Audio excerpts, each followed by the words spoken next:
और यूपी की 10 सीटों पर हुए चुनाव में फतेहपुर सीकरी पर भी चुनाव संपन्न हुआ और इस सीट पर बड़ा दिलचस्प मुकाबला बताया जा रहा है। जो यहां पर चुनावी मुकाबला बताया जा रहा है उसमें जो एनडीए और इंडिया और त्रिकोणीय मुकाबला यहां होने की उम्मीद है, जहां बीजेपी ने पूरी ताकत लगा दी थी। फतेहपुर सीकरी सीट सामान्य वर्ग में है। 2019 में यहां से बीजेपी के राजकुमार चहर ने जीत हासिल की थी। इस सीट पर बीजेपी ने राजकुमार चहर को ही उम्मीदवार अब फिर बनाया है। यह सीट इस बार इंडिया गठबंधन के में कांग्रेस के खाते में आई थी। कांग्रेस ने यहां से रामनाथ सिकरवार को उम्मीदवार बनाया और बसपा ने यहां से रामनिवास शर्मा को टिकट दिया था। इस सीट पर मुस्लिम के अलावा अन्य जातियों के भी बड़ी संख्या में वोट है। तो इस सीट पर यहां बड़ा चुनाव से पहले बड़ा रस्सी कसी का माहौल देखा गया और 5 बजे तक अगर यहां चुनावी मतदान की बात करें, चुनाव में जो मतदान हुआ है उसको लेकर भी अब साफ तस्वीर 5 बजे तक हुई है। 54.92% मतदान फतेहपुर सीकरी सीट पर हुआ है और यहां ये मतदान किसके पक्ष में जा रहा है, इसी का आकलन थोड़ा समझने की आज कोशिश इस सीट पर करेंगे, क्योंकि लगातार जो संवाददाता हमारे हैं वो यहां पर रिपोर्ट कर रहे थे और यहां हमारे साथ इसी पर बातचीत करने के लिए बदायूं से, फतेहपुर सीकरी से हमारे साथ बातचीत करने के लिए हमारे संवाददाता लगातार सुबह से जो रिपोर्ट कर रहे थे धर्मेंद्र से एक बार समझ लेते हैं कि आखिर इस सीट पर माहौल वो क्या देख पा रहे हैं, क्योंकि यहाँ जो मुकाबला है वो किस तरह का है। फतेहपुर सीकरी में कांग्रेस ने यहाँ पर जो टिकट दिया था वो फौजी के नाम से मशहूर और खुद यहाँ पर राहुल गांधी भी उनकी सभाओं में यहाँ पर उनको समर्थन देने के लिए आए थे, क्योंकि कांग्रेस ने ही यहाँ इस बार अपना प्रत्याशी उतारा था। इस बार बीजेपी ने राजकुमार चहर को उम्मीदवार बनाया तो इंडिया गठबंधन में कांग्रेस के खाते में यहाँ पर रामनाथ सिकरवार को उम्मीदवार बनाया जो फौजी के नाम से मशहूर थे। लेकिन चुनाव में क्या हुआ देखिए, पहले वो समझ लेते हैं एक बार। धर्मेंद्र, चुनाव में क्या हुआ फतेहपुर सीकरी में, किसका पलड़ा भारी? देखिए, बिल्कुल आपको बता दें, फतेहपुर सीकरी में अभी शाम 5 बजे तक 54.92% मतदान हुआ था। 6 बजे का आंकड़ा अभी तक नहीं आ पाया है, लेकिन मतदाता जैसे उत्सुक दिखे फतेहपुर सीकरी में, उनका कहना था, जितने भी मतदाता थे, कि हमारे जो विकास की बात करेगा उस मुद्दे पर हम लोग वोट डालने के लिए आए हैं। युवाओं में खाता वो उत्साह देखने को मिला था। युवा बेरोजगारी के मुद्दे पर इस बार वोट डाले हैं।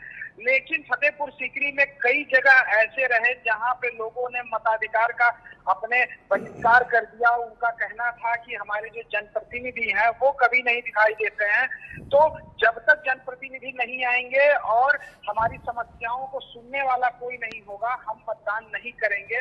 तो जो वोटर हैं वो काफी नाराज थे इस बार, और प्रशासन जो है वो लगातार मनाने में उनको जुटा हुआ था कि अपने मताधिकार का प्रयोग करिए। कई बूथ तो ऐसे देखने को मिले, सुबह 7 बजे से मतदान शुरू हो गया था, लेकिन 10 बजे तक एक भी वोट नहीं पड़ा था। कई जगह 11 बज गए थे। मान मनोवल करने में प्रशासन और संपर्क देखिए टूट गया है। एक बार फिर दोबारा कोशिश करेंगे धर्मेंद्र को जोड़ने की। यहाँ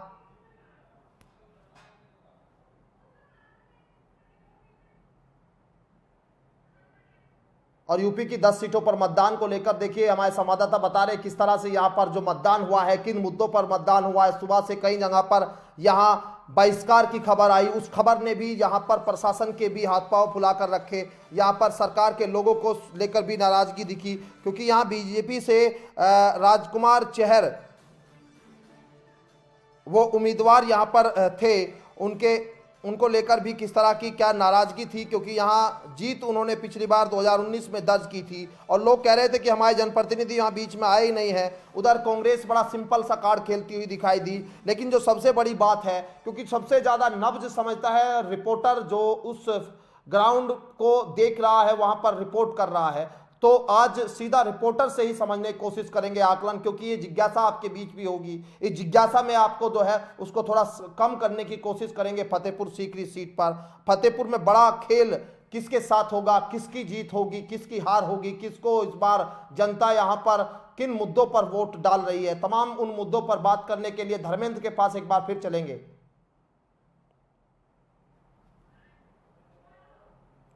धर्मेंद्र फिर बने हुए हैं। धर्मेंद्र, संपर्क टूट गया था, लेकिन आप अपनी बात पूरी करिए। आप बता रहे थे किस तरह यहाँ लोगों ने किन मुद्दों को जहन में रखते हुए वोट किया है।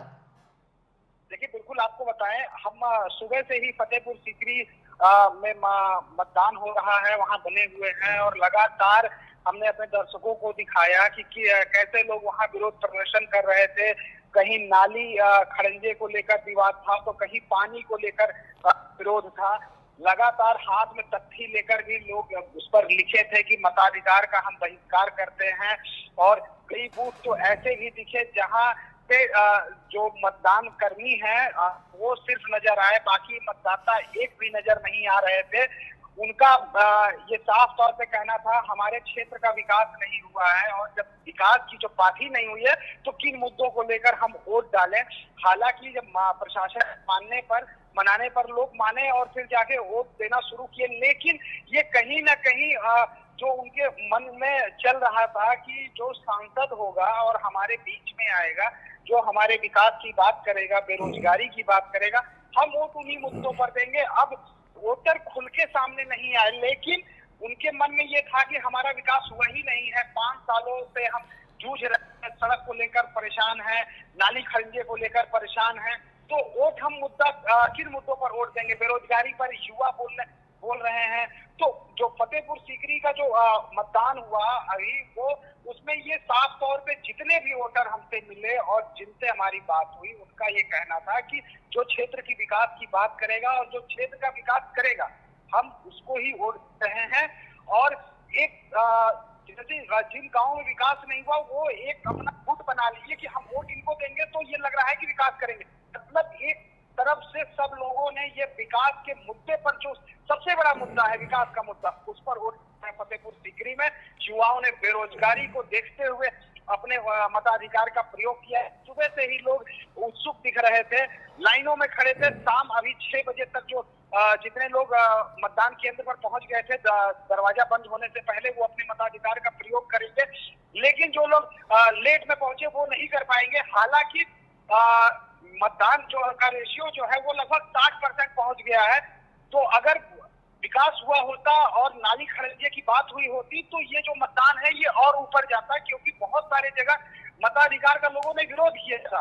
अधिकारियों के समझाने पर और कहने पर कि आप जैसे ही ये आचार संहिता हटेगी, हम आपका रोड बनवा देंगे, पानी की समस्या को दूर करा देंगे, आश्वासन पर लोग माने, उसके बाद जाकर वोट दिए। लेकिन जनप्रतिनिधियों से खासे नाराज दिखे फतेहपुर सीकरी के वोटर। जी बिल्कुल, बहुत शुक्रिया आपका बातचीत के लिए। और देखिए, यहाँ के जो मुद्दे हैं वो आपके सामने हमने रखे हैं। उन मुद्दों पर यहाँ की जनता ने वोट किया है, और अभी जब 4 जून में नतीजे आएंगे तो यहाँ उसका असर भी देखने को मिलेगा। आखिर क्या ये जो सरकार के खिलाफ एंटी कैम्पेंसी बनी हुई थी फतेहपुर सीकरी सीट पर, वो यहाँ क्या विपक्ष के नेताओं को जीत मिल पाएगी? क्योंकि सीधे तौर पर चुनाव यहाँ भी इंडिया और एनडीए के बीच ही देखा गया है।